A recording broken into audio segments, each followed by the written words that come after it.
It's an actual true story what I'm going to tell you, but it is also a representation of church at the same time. And so he's laying by the pool, and this pool was like a neighborhood pool. I don't have anybody to put me in the pool when the water's stirred. I try to get in, but it's somebody else's fault. It's always someone else. Wait until y'all see the new documents that have been released about J.P. Miller. Before we get into today's video, I just want to let you guys know that this video is for educational purposes only. Please remember to be kind to everybody everywhere, in your everyday life, in your home, in the grocery store, and especially in the comment section down below. Please do not show hate to anybody, anywhere.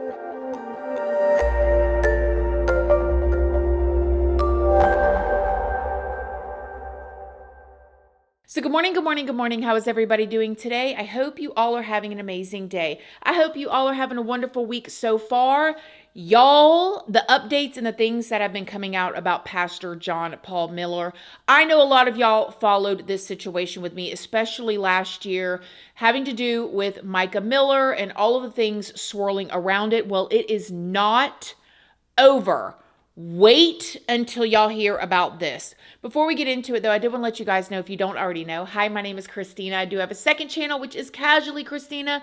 We just do things way more casually over there. If you're interested in what I eat in a days and all that type of stuff, daily living type of content, check out Casually Christina. You might find something over there that you would enjoy.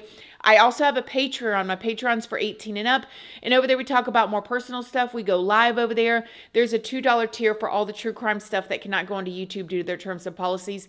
That goes over on my Patreon under the $2 tier. Just make sure you read the full about section, what each tier offers before you join. I'm also on Facebook, Instagram, Snapchat, and I'm also on Like to Know It. And Like to Know It is a platform where you can find links to a lot of the things that y'all ask about, that I use, that I like, that I love, like stuff that I use to do my hair with, makeup items. This watch is linked over there. This chair is linked over there. Workout gear, clothing stuff, different supplements. I can link just about anything and everything over on my Like to Know It, and I do. And all of those platforms are linked down in the description box if you would like to come and check me out. So, okay, before we get into all of this, I need to tell y'all that everything in this video is alleged.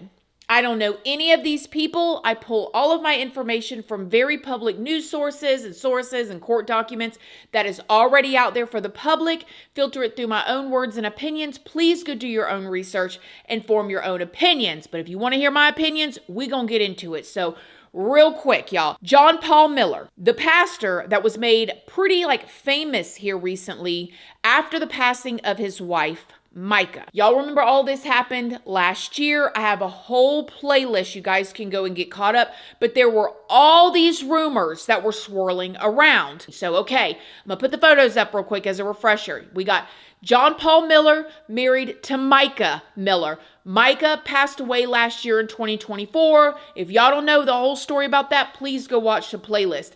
Before he was married to Mica Miller, he was married to Allison. Together, they had 4 children, and they were together for 16 plus years. They lived in South Carolina. Now, the reason why they got divorced after all those years and they had 4 children together was allegedly because she caught him cheating with Mica. Now, if y'all remember, Mica was actually the babysitter to their little ones. And then Mica was hanging out with her, and her husband was hanging out with J.P. Miller and Allison. And before you know it, she found out the shenanigans that was going on. And then she ended up filing for a divorce. As another refresher, do y'all remember the video of J.P. Miller out on the front lawn after he got caught cheating? You okay? Huh?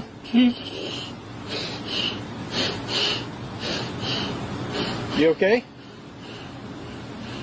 What's the matter? Huh? What's the matter?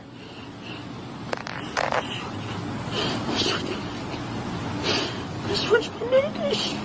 Makes me go crazy. Is somebody helping you? I think that Mark's coming to get me. Oh, okay. I thought I was going to see Jesus.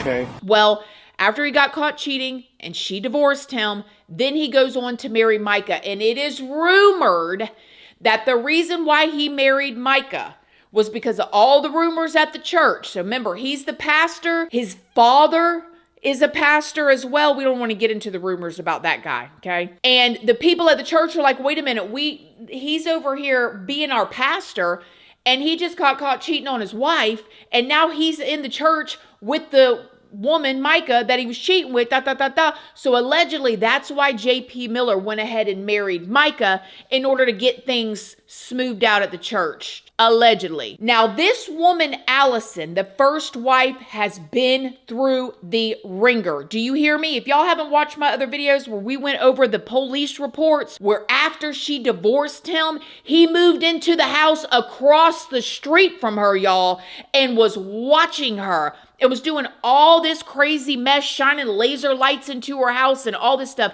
Allegedly, John Paul Miller, and he's with Micah at this point. She's done divorced, took the kids and moved on. Allegedly, he would go up to the house and knock on the door. And of course, their children would answer the door. That's their dad. Hey, Daddy. He'd come into the house while she was at work and be snooping through her underwear drawers and doing all kind of stuff. That's what the police reports say. So when I tell you this woman's been through the ringer, she has been through the ringer. Well, she has obviously been doing everything she can to protect her little ones. After the whole Micah incident, as you guys can imagine, how unsettling and wild things had to have been for her in her life, because now all this media has been stirred up and people are looking at her as well. Well, last year, in June of 2024, there were documents that were filed by Allison, and she was requesting for full custody over the two little ones that were still in the house. There's two of them that I believe that are not under 18 anymore. And she was requesting for full custody. Not only did she request for full custody, but she basically requested that if the courts didn't give it all to her and give a protection order, which is what she was also requesting, was a protection order against J.P. Miller from the two little ones that were still in the house. She requested a guardian ad litem be involved. And that right there, when I saw that, I said, yeah, her intentions must be good. Because when you're requesting for somebody to come get in your business like that with your children in order to protect them, that's exactly what it seems like she was doing. She even requests for the court to prohibit J.P. Miller from degrading her while they were in the presence of their father, which makes sense. But she also did not want them to be around their grandfather, J.P. Miller's father, Wayne Miller, at all. As a matter of fact, in these documents, it said that she did not want Wayne Miller to be around the little ones in any capacity. However, that was not even the tip of the iceberg when it comes to the claims in these documents. Do y'all remember the rumors about Suzie Skinner? I'm gonna pop up this photo right here of J.P. Miller and Suzie Skinner at dinner. She was the one in this photograph while J.P. Miller and Suzie were out having dinner and drinks just a couple days after Micah passed away. Because there were all these rumors. They're like, wait a minute. Micah passed away. He's at the church giving this very bizarre sermon, right? This long speech about get up, don't say anything, Altar call today. Instead, I'm going to have you stand up and I'm going to make an announcement. And after the announcement, I'm going to ask that you leave church quietly and don't talk about the announcement here in the building, please, if you can. So y'all can stand to your feet. Before I make the announcement, I also want to say that my request to you is that you will continue to come to church and serve and give for the next, little bit. Because I don't want to have, I'm taking a little bit of a break, and I don't want to have to worry about the church. My break may be a few days, a few weeks, I don't know. I got a call late last night. My wife has passed away, and it was self-induced, and it was up in North Carolina, and we're gonna have a funeral for her next Sunday here at 3 p.m. And so it's all I can. I'm just kind of going on adrenaline right now. So y'all pray for me and my kids and everybody. And she wasn't. Y'all knew that she wasn't well mentally, and that she needed her medicine that was hard to get to her. And so I'm sure there'll be more details to come. But just keep our family in your prayers. And I'm going to let Pastor Randall, Bishop, he can pray. I'll get him a microphone. He'll pray out. And if you have anything you want to share as well. Then he's out having drinks with this other woman. This is weird. There were huge rumors that the two of them had been dating or having an affair. But of course, Suzie and JP both denied it. They were talking about how they were just bonding because of their spouses and and there was nothing more than a friendship. However, it was extremely bizarre because not only had Micah just passed a couple days before that photo was taken, but just a few years prior, Suzie's husband mysteriously passed away. Well, just recently, J.P. Miller was actually put under oath. And when he was under oath, he confirmed, yes, he was dating Suzie Skinner. So not only was he lying then, lied to everybody when he said it, but now that he's been put under oath, he admitted it. But not only was he secretly dating Suzie, allegedly Chris Skinner, her husband that passed away, confronted J.P. Miller about the affair just 2 weeks before he mysteriously wheeled his wheelchair accidentally into the pool. Yeah, that's the part nobody really knew, is that he allegedly knew about it and confronted him, okay?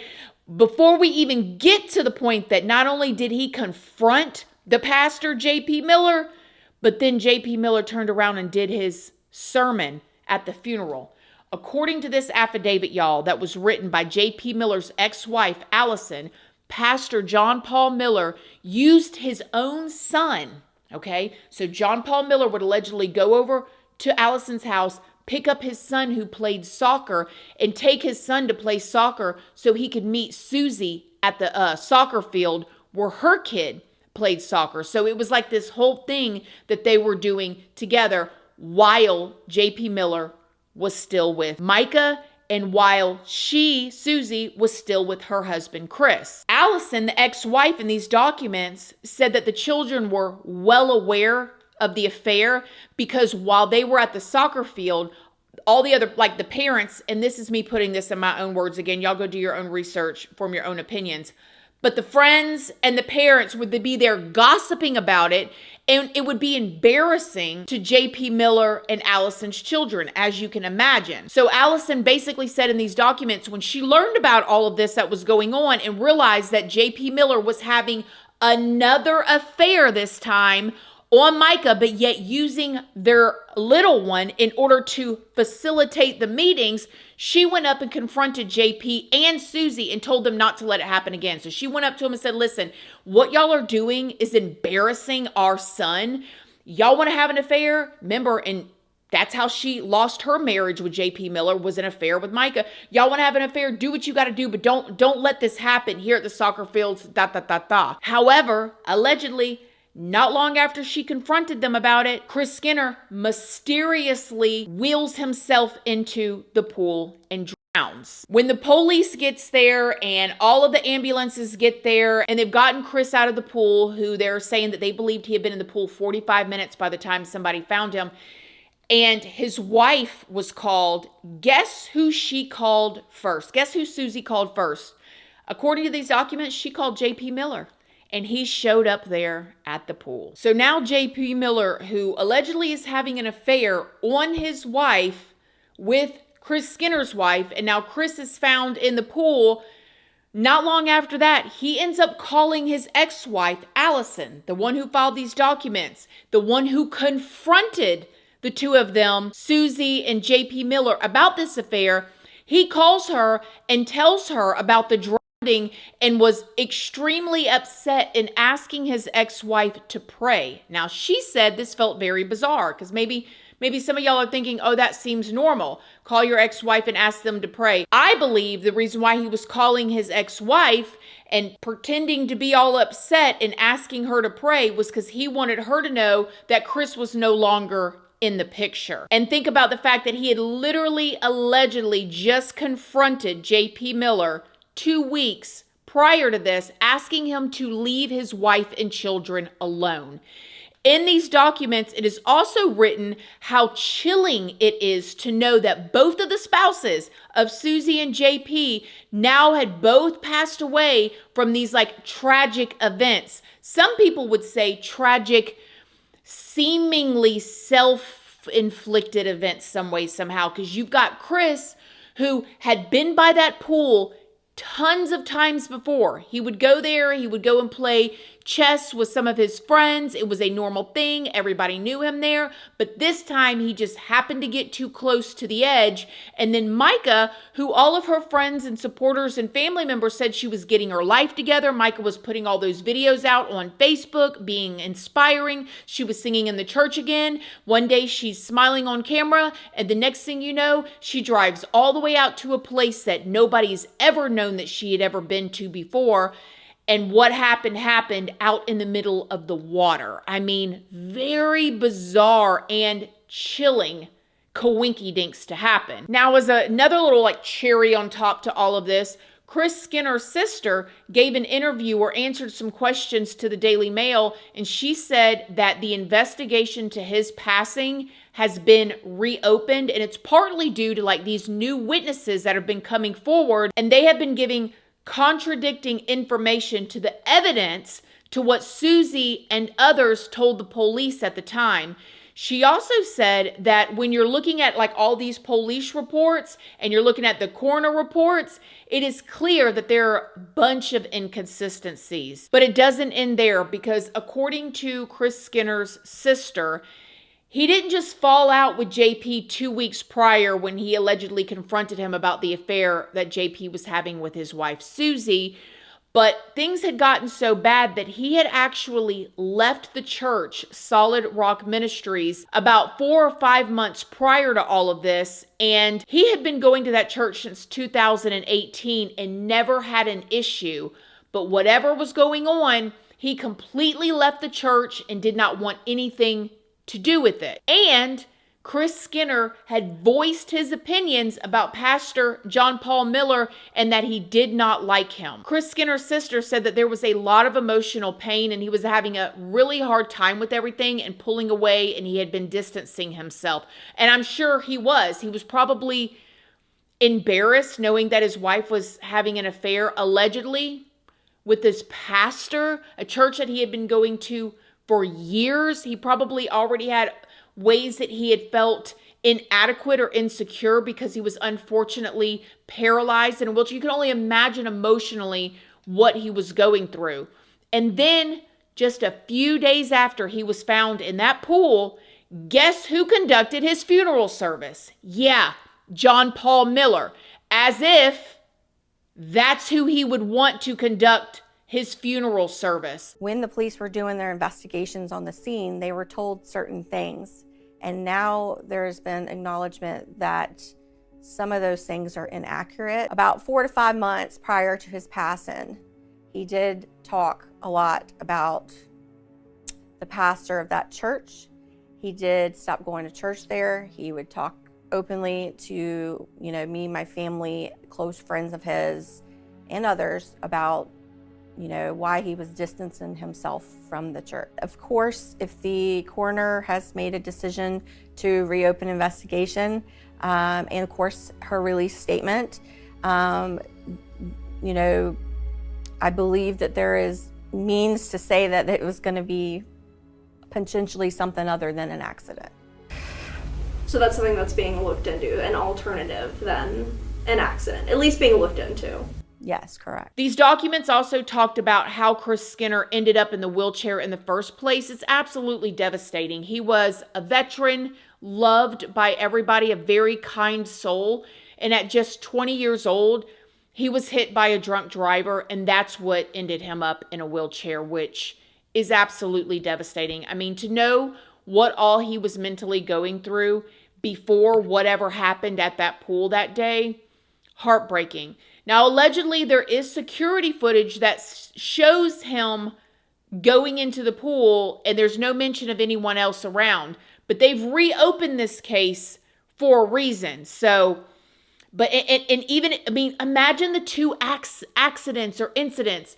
What are the odds that these two people are having this affair, allegedly, and both of their spouses you know what I mean? Like, I don't know. It's very bizarre. I totally get why Allison, the ex-wife, who has to protect her little ones, is filing all these documents and these protective orders. She's probably flipping out, like scared. Probably scared every time her little ones leave the house with their father. Like, are they, you could just imagine what she's thinking.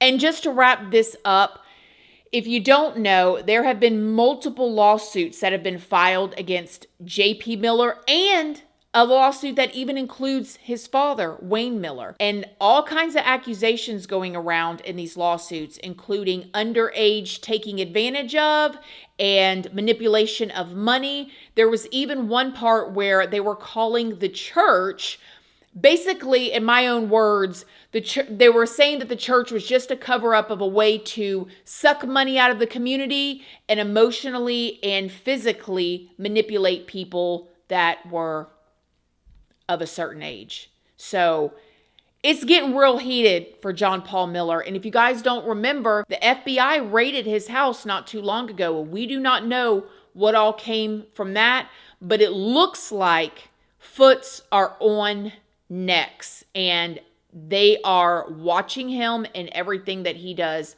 very closely. So what do you think? What do you think about the investigation being reopened? I just think, y'all, the wife was called there and she immediately calls John Paul Miller.